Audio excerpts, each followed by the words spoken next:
Dear Ms. Aldawa, Mr. Gupta, Mrs. Pop, Mr. Kaiser, Mr. Schweitzer, Excellencies, ladies and gentlemen, it's really a great pleasure for me to welcome you to Berlin for the opening of this year's Asia-Pacific Weeks. Also on behalf of my minister, Peter Altmaier, the minister has asked me to pass on his warmest regards. This year's Asia-Pacific Weeks are devoted to the dialogue between Europe and Asia on innovation, and we believe that this dialogue is more important than ever. As you said, the Asia-Pacific has increased enormously in significance over the last few decades, and the region is home to almost 4.5 billion people, making it the world's most populous region, and this region keeps growing.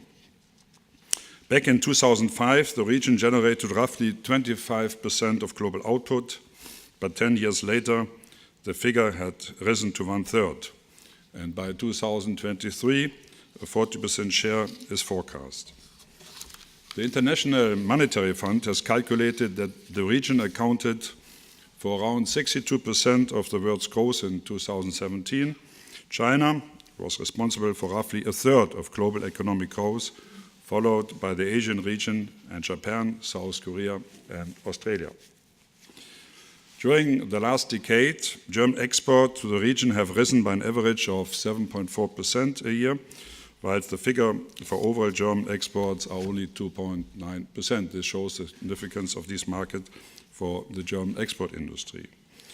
And we believe that in the coming years, the Asia-Pacific region is likely to grow further in importance. And unlike in Europe, young people make up the largest share of the population. The region stands for opportunities, the region stands for new beginnings and dynamic development, and we believe that the Asia-Pacific region is the region of the future. But as you said, many of the Asia-Pacific countries are facing tremendous challenges. They need to create enough jobs, good quality jobs for all these young people. All these young people expect to have their share of prosperity and growth.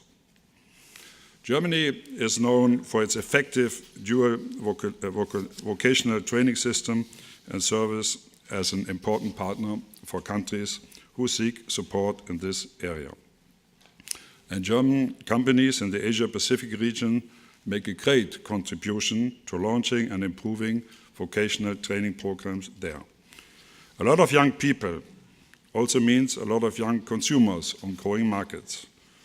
And this is why the federal government supports the efforts undertaken by the European Union to start negotiating free trade agreements with a large number of Asia-Pacific countries.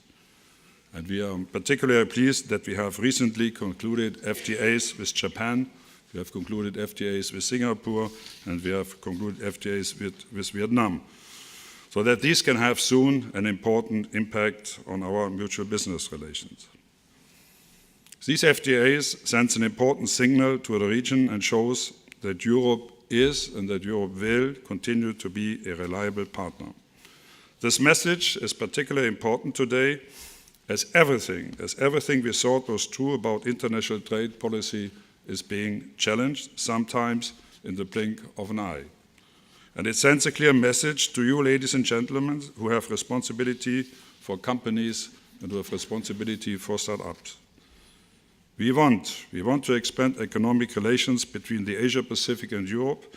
We want to remove barriers and promote trade to the benefit of our economies, and we want to support your company's growth.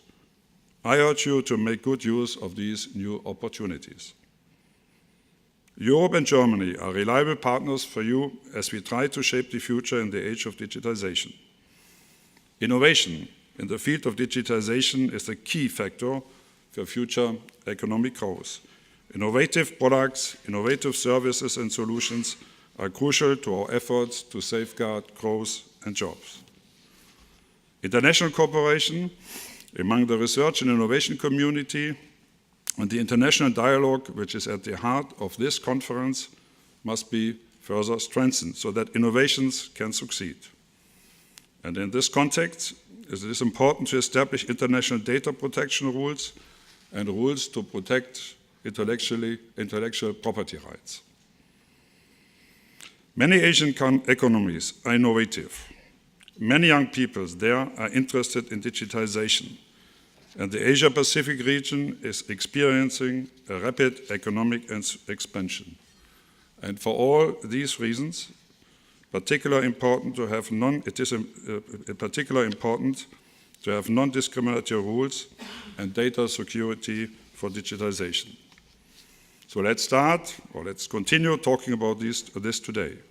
And the Asia-Pacific Week is an excellent platform to build upon your bilateral relations. Ladies and gentlemen, let's combine the strengths of Asia-Pacific and Europe for further innovation, for sustainable growth, and for the prosperity in our countries. And I hope that everyone participating in this year's event will be able to make a valuable contribution to this. Thank you for your attention and have a good conference. Thank you very much.